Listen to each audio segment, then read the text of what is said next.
J'ai répété vos déclarations selon lesquelles les Beatles. J'aime les Beatles plus que Jésus-Christ. Qu'en pensez-vous? Eh bien, à l'origine, je soulignais ce fait en référence à l'Angleterre, que nous comptions plus pour les enfants que Jésus. Tout au long de l'histoire, il y a eu des individus assez audacieux, ou peut-être assez stupides, pour se moquer de la religion et de Dieu, rejetant la foi avec des mots durs ou des actions audacieuses. Comment Jésus et vous vous affronteriez-vous dans l'octogone? Comment cela se passerait-il? Il n'y a pas un homme vivant qui puisse me battre. Mais Jésus n'est pas vivant, n'est-ce pas? Alors je ne sais pas. Peut-être qu'il pourrait revenir d'entre les morts. Non, je le frapperai quand même. Pour beaucoup, ces moments de défi ont eu des conséquences qu'ils n'auraient jamais pu anticiper. Que ce soit une pure coïncidence ou quelque chose de plus profond, leurs histoires servent de rappel brutal du pouvoir imprévisible de la croyance. Et je pense que l'explication la plus simple est qu'il n'y a pas de Dieu. Rejoignez-nous pour découvrir les exemples les plus fous de ce qui se passe lorsque se moquer de Dieu tourne mal. Et du regret immédiat qui s'ensuit. Lorsque Conor McGregor a déclaré qu'il était si fort qu'il pouvait même battre Jésus, il n'aurait jamais imaginé qu'il aurait les yeux plus gros que le ventre. En 2016, la superstar irlandaise du MMA était au sommet de son art, connue pour ses frappes rapides comme l'éclair, sa puissance de frappe et son trash talk inégalé. Au cours d'une interview, on a posé à Conor une question farfelue, comment pensait-il s'en sortir contre Jésus-Christ dans un combat? Sa réponse? Du pur McGregor. Il n'y a pas un homme vivant qui puisse me battre. Mais Jésus n'est pas vivant, donc je ne sais pas. Peut-être qu'il peut revenir d'entre les morts. Je le battrai quand même. Des mots audacieux, mais tout le monde n'a pas ri. Les chrétiens du monde entier ont été indignés, qualifiant son commentaire d'irrespectueux et de blasphématoire. Certains ont même prévenu que Conor ferait face à une rétribution divine. À l'époque, il haussa les épaules. Après tout, il était au sommet de sa forme et semblait inarrêtable. Entra en scène Nate Diaz. Plus tard cette année-là, Conor monta dans l'octogone contre Diaz, un combattant remplaçant de Rafael dos Anjos. McGregor était passé chez les poids welter, débordant de confiance. Mais ce n'était pas la promenade de santé à laquelle il s'attendait. L'énergie incessante de Nate et son menton de granit submergèrent Conor. Au deuxième round, Nate le rattrapa dans un étranglement arrière-nué. Pour la première fois de sa carrière à l'UFC, Conor abandonna. La défaite fut un moment d'humilité. Les fans et les critiques ont tous souligné l'arrogance antérieure de Conor, certains plaisantant en disant que c'était le karma ou peut-être même une petite revanche divine. Soudain, l'homme qui prétendait pouvoir affronter Jésus fut ramené sur terre, au sens propre comme au sens figuré. La chanson controversée Judas a mis Lady Gaga, la reine des provocations pop, sur la sellette et peut-être dans la ligne de mire du karma divin. Connue pour son style vestimentaire audacieux, ses performances qui repoussent les limites et son attitude intrépide, Gaga a fait beaucoup de bruit avec son tube de 2011. Les paroles de la chanson sur l'amour pour Judas, le tristement célèbre traître de Jésus, n'ont pas plu aux groupes religieux, qui l'ont accusé de blasphème. Gaga, bien sûr, a haussé les épaules, se penchant sur le mantra de liberté de son artiste. Mais lors d'une représentation, les choses ont pris une tournure dramatique.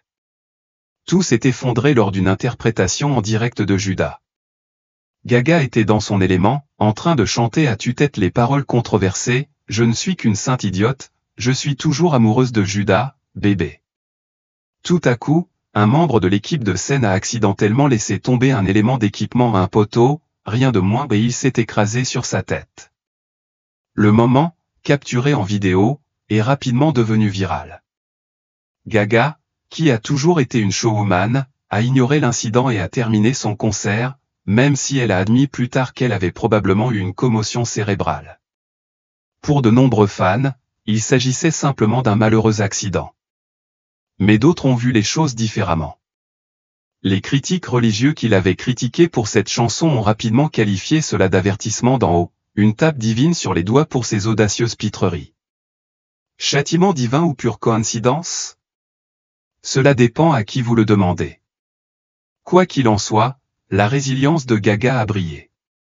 Elle s'est non seulement excusée auprès du public au milieu du spectacle, mais a également enchaîné 16 autres chansons.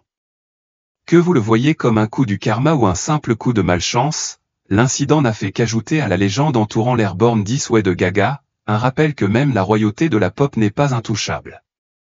Même John Lennon a appris sa leçon à ses dépens sur le fait de jouer avec la religion. Le légendaire Beatle, connu pour sa musique révolutionnaire et son côté rebelle, s'est retrouvé dans de beaux draps après un commentaire qu'il pensait probablement inoffensif, du moins à l'époque. En 1966, au sommet de la gloire des Beatles, John déclarait avec désinvolture dans une interview que le groupe était « plus populaire que Jésus ». Ouah! S'il y a une limite à ne pas franchir, c'est bien celle-là. John n'essayait pas de semer la zizanie, n'est-ce pas? Il réfléchissait à ce qu'il considérait comme le déclin du christianisme, ajoutant que la musique rock pourrait survivre à l'église. Mais le public ne l'a pas vu de cette façon. Ses propos ont suscité l'indignation, en particulier aux États-Unis, où la dévotion religieuse est profondément ancrée. Les fans ont brûlé des disques des Beatles. En guise de protestation, les stations de radio ont interdit leur musique et le groupe a dû faire face à des boycotts et des menaces pendant sa tournée américaine. C'était le chaos. John a essayé de revenir en arrière, expliquant qu'il ne prétendait pas être meilleur que Jésus mais qu'il commentait simplement la société.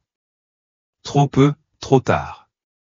Le mal était fait, et les mots de John ont persisté comme une mauvaise note dans une carrière par ailleurs harmonieuse. Puis vint 1980, l'année où le karma, ou quelque chose de plus sombre, semblait avoir bouclé la boucle. Le 8 décembre, John perdit tragiquement la vie devant son appartement de New York aux mains de Mark David Chapman, un fan qui était devenu obsédé par lui et qui aurait été profondément troublé par les remarques religieuses de Lennon. Mark a même cité le tristement célèbre commentaire de John, plus populaire que Jésus, comme l'une des raisons de ses actes. Madeleine Murray O'Hair, la femme la plus détestée d'Amérique, autoproclamée, a passé sa vie à défier la religion, et certains pourraient dire qu'elle en a payé le prix ultime. Athée invétérée, à la langue acérée et au don de susciter la controverse, Madeleine n'hésitait pas à se moquer de Dieu ou à se battre avec les fidèles. Mais même si elle a remporté de nombreuses batailles juridiques, sa vie s'est terminée d'une manière qui a laissé beaucoup de gens se demander si le karma ou quelque chose de plus élevé l'avait finalement rattrapé. Née en 1919, Madeleine a été une opposante virulente à la religion dès le début. Sa plus célèbre croisade a eu lieu en 1960, lorsqu'elle s'est battue pour mettre fin à la prière et à la lecture de la Bible dans les écoles publiques. Son procès, Murray v. Curlett, a été porté jusqu'à la Cour suprême, qui a abouti à la décision historique de 1963 interdisant les pratiques religieuses imposées par l'État dans les écoles. Pour ses efforts, elle est devenue une héroïne pour les laïcs et une méchante pour presque tout le monde. Pas du genre à reculer, Madeleine a fondé American Atheist, créant une plateforme pour critiquer la religion et promouvoir l'athéisme avec enthousiasme. Elle ne s'est pas contentée de se limiter aux salles d'audience, elle a également fait passer sa rhétorique enflammée dans les médias, où elle a joyeusement mis à mal la foi des croyants. Son style abrasif lui a valu de nombreux ennemis et ce triste titre. Mais en 1995, sa vie a pris une tournure sombre et tragique. Madeleine, son fils et sa petite-fille ont disparu dans des circonstances mystérieuses. Des années plus tard, leurs corps ont été découverts dans un ranch du Texas, victimes d'un enlèvement et d'un meurtre macabre perpétré par d'anciens employés. Pour certains, l'ironie était palpable, une femme qui a passé sa vie à dénoncer Dieu a rencontré un tel. Fin brutale, cela ressemblait à une revanche divine. Coïncidence ou justice cosmique? C'est à vous d'en décider. Bon Scott n'était pas le seul à avoir choisi la manière dure lorsqu'il s'agissait de tester le destin. Le leader d'AC/DC, connu pour sa voix rauque et sa présence scénique déchaînée, était le rebelle ultime du rock and roll. Né en Écosse en 1946, il a vécu sa vie à toute vitesse et à haute voix, la définition même de vivre vite et mourir jeune. Mais certains pourraient dire que Bon n'a pas seulement tenté le destin, il l'a pratiquement mis au défi de le rattraper. En 1979, AC/DC a sorti l'album emblématique Highway to Hell, avec Scott interprétant la chanson titre désormais tristement célèbre. En chantant des paroles comme « Don't stop me, I'm going down, all the way down the highway to hell », il semblait adopter une attitude insouciante envers la vie et bien, envers l'au-delà aussi.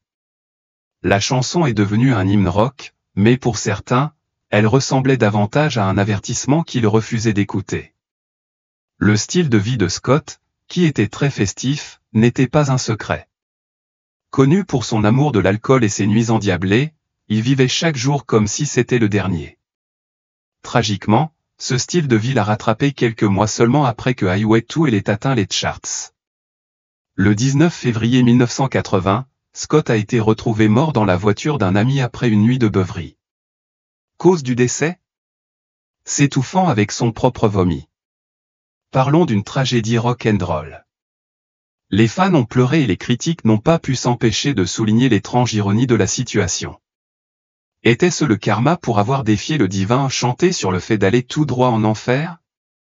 Ou simplement la triste réalité d'une vie vécue? De manière trop imprudente? L'un des rappeurs les plus célèbres au monde, Kanye West n'a jamais hésité à attiser les passions, et ses commentaires sur la religion n'ont fait qu'ajouter de l'huile sur le feu. Connu pour son talent, sa personnalité hors du commun et son talent pour la controverse, Kanye a un jour affirmé avec audace qu'il avait des problèmes avec Jésus et s'est même comparé à Dieu. Sans surprise, ces remarques n'ont pas plu à beaucoup de gens. Dans une interview, Kanye a fait part de ses frustrations en déclarant « J'ai prié, et je n'ai pas vu Jésus apparaître ». Il a ensuite critiqué ce qu'il considérait comme des promesses de prière vides, affirmant que l'action tangible était plus importante que l'espoir spirituel. Mais quelle est la phrase qui a vraiment fait parler de lui? Je suis mon Dieu. Kanye s'est couronné d'un statut divin, redoublant d'efforts pour croire en l'autonomie et rejetant la foi traditionnelle. La réaction a été immédiate et féroce. Si Kanye a toujours marché sur une fine ligne entre le génie et la provocation, ses commentaires sur la religion ont semblé pousser de nombreux fans et followers à bout. Et il n'a pas fallu longtemps avant que le karma ou quelque chose de similaire ne frappe. La vie de Kanye a rapidement basculé dans le chaos. Des déclarations controversées sur d'autres sujets ont suivi, entraînant un exode massif de partenariats commerciaux et de soutien. Adidas, Balenciaga et d'autres grandes marques ont rompu leurs liens avec le rappeur, le laissant isolé financièrement et socialement. Beaucoup n'ont pu s'empêcher de relier les points, voyant la chute de Kanye comme une réponse cosmique à ses déclarations audacieuses. S'agissait-il d'une punition divine? Ricky Gervais, l'humoriste au franc-parler connu pour son esprit vif et son mépris de la religion, n'a jamais hésité à exprimer son athéisme. Il a fait carrière en se moquant de tout, y compris de Dieu, de la foi et des croyances religieuses.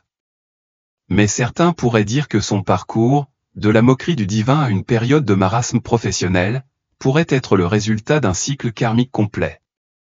Dans des interviews et des essais, Ricky explique souvent pourquoi il ne croit pas en Dieu, rejetant la religion comme illogique et non scientifique. Ses plaisanteries sont mordantes, pourquoi je ne crois pas en Dieu? Et bien, pourquoi ne crois-tu pas que je puisse voler? C'est le Ricky classique, drôle, irrévérencieux et sans complexe. Il s'en est également pris aux institutions religieuses, soulignant les hypocrisies et ridiculisant l'idée du paradis et de l'enfer. Pendant un certain temps, son audace lui a valu à la fois des applaudissements et des critiques. Mais les choses ont pris une autre tournure. Après le succès massif de The Office, Ricky a eu du mal à reproduire son talent des débuts. Des projets comme Spécial Correspondant ont été des échecs cuisants, laissant les fans et les critiques indifférents. Ses tentatives d'apporter un humour tranchant aux cérémonies de remise de prix, comme ses prestations d'animateur au Golden Globe, ont souvent eu l'effet inverse, certains l'accusant d'être mesquin et sourd à la réalité.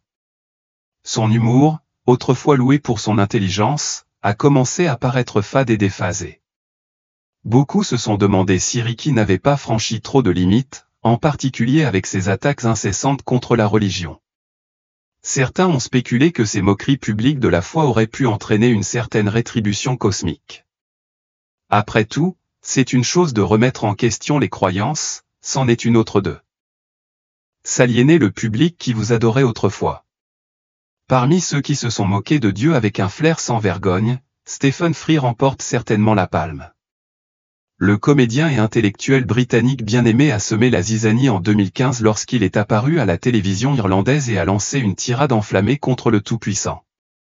Quand on lui a demandé ce qu'il dirait s'il se retrouvait un jour aux portes du paradis, Stephen n'a pas hésité. Il a qualifié Dieu de « totalement mauvais, capricieux et monstrueux », critiquant une divinité qui, selon lui, a créé un monde rempli de souffrances, de maladies et d'injustices, cancer des os chez les enfants, cécité causée par des parasites. Stephen a clairement fait savoir qu'il n'était pas impressionné par le CV du créateur. Pour les athées, la diatribe de Stephen était audacieuse et rafraîchissante. Pour les croyants, c'était un pas de trop. Mais dans les années qui ont suivi, certains n'ont pu s'empêcher de remarquer à quel point la vie semblait le frapper durement. En 2023, Stephen a subi une chute terrifiante d'1,80 m d'une scène de l'O2 Arena de Londres. Il s'est cassé la jambe, le bassin et les côtes à plusieurs endroits, ce qui a nécessité des mois de physiothérapie exténuante. Bien que Stephen ait minimisé l'incident, en plaisantant qu'il avait quitté la partie de la scène où il n'y avait rien, beaucoup se sont demandé s'il s'agissait de plus qu'un simple accident maladroit. Était-ce le karma? Un coup de pouce divin lui rappelant que certaines choses échappent au contrôle des mortels? Stephen s'est depuis rétabli, a abandonné sa canne et est retourné au travail, mais l'épisode a donné aux critiques beaucoup de matière. Que ce soit juste un coup de malchance ou quelque chose de plus cosmique, l'histoire de Stephen ressemble à un rappel, défier la foi est une chose, mais traiter le Tout-Puissant de maniaque. Il est temps de passer à la sélection des abonnés du jour, où nous mettons en lumière l'un des cas les plus inoubliables de regrets instantanés et ce qui se passe lorsque se moquer de Dieu tourne mal. Récemment, un individu anonyme a pensé qu'il serait amusant de retoucher des photos du pape François dans diverses apparitions non conventionnelles, que beaucoup ont considérées comme irrespectueuses envers la religion. Si certains ont trouvé les images divertissantes, d'autres les ont carrément qualifiées d'offensantes. Le lendemain, cet individu a dû faire face à une tournure inattendue des événements, et a connu un revers personnel qui l'a laissé bouleversé. Bien que cela ne mette pas sa vie en danger, l'incident a semblé trop fortuit pour beaucoup, déclenchant des débats sur le karma instantané et les dangers de se moquer des figures sacrées. Qu'en pensez-vous? Était-ce simplement un coup de malchance ou quelque chose de plus? Partagez vos réflexions dans les commentaires. Stephen Hawking, l'un des esprits les plus brillants de notre époque, était aussi célèbre pour ses travaux révolutionnaires en physique théorique que pour son athéisme déclaré. Diagnostiqué avec la SLA à seulement 21 ans et dont le pronostic était sombre, il a défié les pronostics, vivant plus de 5 décennies de plus que prévu. Mais alors que ses théories sur les trous noirs et l'univers fascinaient des millions de personnes, ses commentaires sur Dieu ont suscité une controverse qui a perduré toute sa vie. Stephen a clairement indiqué qu'il ne croyait pas en un Dieu traditionnel, qualifiant un jour le paradis de « conte de fées pour les gens qui ont peur du noir ». Il a comparé le cerveau à un ordinateur, affirmant que lorsqu'il tombe en panne, c'est tout simplement la fin de la partie, pas de vie après la mort, pas de récompense divine. Il a également rejeté la nécessité d'un créateur, déclarant dans The Grand Design que la création spontanée expliquait l'existence de l'univers mieux que n'importe quelle divinité. Bien que Stephen ait inspiré de nombreuses personnes, ses remarques lui ont valu des critiques qui ont estimé que son rejet de Dieu était arrogant. Certains ont même lié ses difficultés personnelles à une punition divine. Confiné dans un cloîtré dans un fauteuil roulant, dépendant d'un ordinateur pour parler et en proie à de nombreux problèmes de santé, Stephen Hawking a dû faire face à des défis que beaucoup ont interprétés comme étant plus qu'une simple coïncidence. Sa mort en 2018 à l'âge de 76 ans a marqué la fin d'une vie remplie de triomphes et d'épreuves, mais le débat sur ses opinions continue. Son incroyable résilience était-elle la preuve de la détermination humaine? Ou sa souffrance était-elle un rappel à ne pas défier le divin? Si certains voient sa vie comme un témoignage de la science et du pouvoir de l'esprit humain, d'autres trouvent une justice poétique dans les luttes d'un homme qui a nié les cieux mais a passé sa vie à contempler les étoiles. la mort d'un célèbre présentateur radio comme Larry King a suscité autant d'intrigues que sa vie. Connu pour ses bretelles emblématiques et ses interviews légendaires, Larry n'était pas du genre à éviter les sujets controversés, y compris la religion. Ouvertement sceptique, il a déclaré un jour « Je suis probablement athée », affirmant que la religion n'existe que parce que les gens ont peur de la mort. C'est le Larry classique, audacieux, curieux et sans filtre. Son mépris pour la foi n'était pas un secret. Dans une interview, il a même plaisanté sur la congélation de son corps après la mort, espérant que la science pourrait un jour le ressusciter. Quand tu meurs, c'est au revoir, chérie, n'est-ce pas? Les lumières s'éteignent. Au revoir, au revoir. Donc le seul espoir, le seul fragment d'espoir, c'est d'être congelé, et puis un jour, ils guérissent ce dont tu es mort, et tu reviens. Je ne veux pas ne pas exister, a-t-il dit, à moitié sérieux. Son scepticisme provenait de ce qu'il considérait comme l'incapacité de la religion à répondre aux questions les plus difficiles de la vie. Pourquoi les bébés meurent-ils? Pourquoi les catastrophes naturelles font-elles des ravages? King exigeait des réponses et ne se satisfaisait pas de la réponse classique, Dieu travaille de manière mystérieuse. Mais la vie semblait avoir sa propre façon de rendre Larry humble. Au cours de ces dernières années, le vétéran de la radio a dû faire face à des problèmes de santé incessants, crise cardiaque, cancer du poumon, diabète et enfin septicémie. Malgré sa personnalité hors du commun, son corps a subi coup après coup, ce qui a conduit à son décès à l'âge de 87 ans. Pour certains, les difficultés de Larry reflétaient le scepticisme qu'il entretenait envers les puissances supérieures. Quelques critiques ont vu de l'ironie dans sa quête d'immortalité par la science, pour ensuite faire face à une force inarrêtable dans la mort elle-même. Pourtant, Larry est resté sans complexe, toujours sceptique jusqu'à la fin. George Carlin pensait que la religion était l'escroquerie ultime, et il ne se retenait pas de partager son opinion. Connu pour son esprit acéré et son humour sans retenue, George s'est notamment moqué du concept d'un homme invisible dans le ciel qui juge chacun de nos mouvements et exige de l'argent tout en menaçant de nous punir éternellement. Sa critique cinglante de la religion organisée a suscité des rires, de l'admiration et de nombreuses critiques. Les propos infâmes de Carlin sont souvent devenus viraux, avant même que cela ne soit une chose. Il a résumé de manière hilarante la religion comme « la plus grande histoire jamais racontée », soulignant l'ironie d'un Dieu prétendument tout-puissant qui a toujours besoin d'argent, la religion engrange des milliards, ne paie pas d'impôts et a toujours besoin de plus. George, toujours cynique, a affirmé qu'il avait vraiment essayé de croire en Dieu, mais qu'il avait finalement trouvé l'idée absurde. Pour lui, le chaos et l'injustice de la vie rendaient la croyance impossible. Mais alors que George démantelait la religion sur scène, en dehors de la scène, sa santé semblait raconter une autre histoire. Il a lutté contre des problèmes cardiaques pendant des décennies, endurant de multiples crises cardiaques, opérations chirurgicales et autres complications.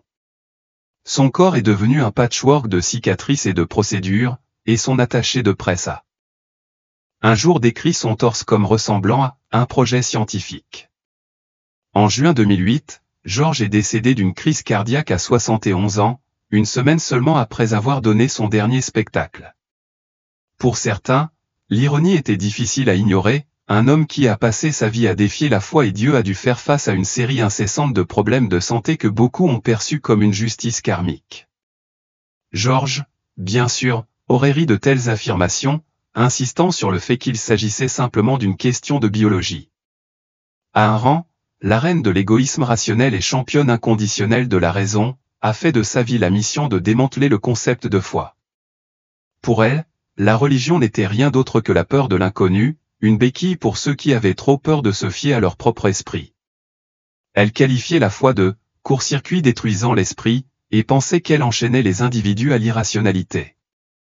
Pour Ayn Rand, la raison était le seul absolu, et elle n'avait pas peur de le dire haut et fort. Sa philosophie, l'objectivisme, rejetait toute notion de puissance supérieure. Elle soutenait que la croyance en Dieu découlait d'une faiblesse émotionnelle, d'une peur de l'indépendance et de la pression de se conformer aux normes sociales. Ses œuvres, comme Atlas Shrugged, reflétaient cette idéologie, célébrant l'autonomie et méprisant les mystiques qui prêchaient la foi. Pour Ayn Rand, la religion n'était pas seulement mauvaise, elle était dangereuse, menant à l'autoritarisme et à l'oppression. Mais même Ayn Rand ne pouvait échapper aux ironies de la vie. Pour quelqu'un qui défendait l'autonomie et fustigeait l'intervention du gouvernement, elle s'est discrètement inscrite à la sécurité sociale et à Medicare dans ces dernières années. Des décennies de tabagisme l'ont rattrapée et elle a subi une opération du cancer du poumon en 1974. Sa santé a continué à décliner et elle est décédée en 1982 d'une insuffisance cardiaque. Et même si elle a rejeté la religion comme un conte de fées, certains n'ont pu s'empêcher de voir ses luttes comme une rétribution karmique pour une vie passée à défier le divin. Avez-vous déjà vu quelqu'un danser si près du bord de la controverse qu'il a l'impression qu'il va tout simplement tomber? C'est Madonna pour vous. La reine de la pop a passé sa carrière à mélanger l'imagerie religieuse avec des thèmes résolument provocateurs, et cela n'est nulle part plus évident que dans son tube emblématique Like a Prayer. Sorti en 1989, le morceau inspiré du gospel a fait tourner les têtes pour son mélange audacieux d'éléments sacrés et sensuels, avec des paroles que beaucoup ont interprétées comme ayant des connotations osées. Et ne parlons même pas du clip vidéo des croix en feu et un Jésus noir. Il a suffi à faire écumer les groupes religieux. Madonna a défendu la chanson, affirmant qu'elle parlait d'une fille tellement amoureuse de Dieu qu'elle semblait romantique, mais les critiques n'y ont pas cru. Pendant des décennies, Like a Prayer est resté un paratonnerre de controverses. Plus récemment, lorsque la reprise de Noël de la chanson par une chorale est devenue virale sur TikTok, des millions de personnes se sont moquées de ce qu'elles pensaient être une chorale d'église innocente, ignorant les insinuations de la chanson. Alerte spoiler, la chorale savait exactement ce qu'elle faisait. Mais si Madonna s'épanouit en appuyant sur des boutons, sa propre vie a été confrontée à des défis que certains pourraient qualifier de revanche karmique. En 2023, la chanteuse a été hospitalisée pour une grave infection bactérienne après avoir apparemment poussé trop loin ses efforts lors de la préparation d'une tournée. Jodie Foster, l'actrice oscarisée dotée d'un intellect aiguisé et d'un talent pour choisir des rôles qui suscitent la réflexion, a toujours été honnête et sans complexe à propos de ses croyances ou de son absence de croyances. Athée avouée, Foster a fait la une des journaux lorsqu'elle a déclaré son amour pour les rituels religieux bien qu'elle ne croie pas en Dieu.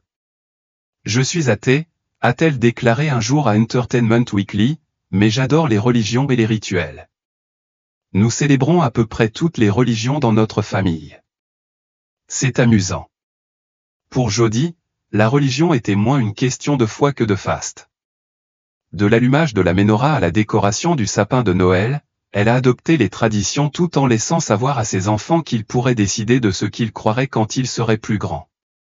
En apparence, cela semblait être une approche inoffensive, voire charmante, pour naviguer dans la foi dans un monde moderne. Mais tout le monde ne l'a pas vu de cette façon. Les commentaires de Jodie ont irrité de nombreuses personnes, en particulier celles qui estimaient que son discours léger banalisait leurs croyances profondes. Combinez cela avec sa tendance à remettre en question les normes sociétales, à la fois à l'écran et en dehors, et il ne lui a pas fallu longtemps pour gagner une réputation de polarisante. Au fil du temps, Jodie s'est retrouvée de plus en plus isolée à Hollywood, avec des collaborateurs réticents à travailler avec elle et des fans divisés sur ses opinions. Était-ce le karma? Certains le pensaient. L'actrice, qui considérait la foi comme un ensemble de rituels, s'est retrouvée en difficulté au sein même de la communauté dans laquelle elle s'épanouissait autrefois. Autrefois chouchoute de l'industrie, Jodie a dû faire face à une bataille difficile alors que l'opinion publique changeait. Pensez-vous que les célébrités devraient partager ouvertement leurs croyances personnelles sur la religion, ou devraient-elles garder ces sujets privés? Pourquoi ou pourquoi pas? Faites-le nous savoir dans les commentaires et abonnez-vous à notre chaîne pour en savoir plus.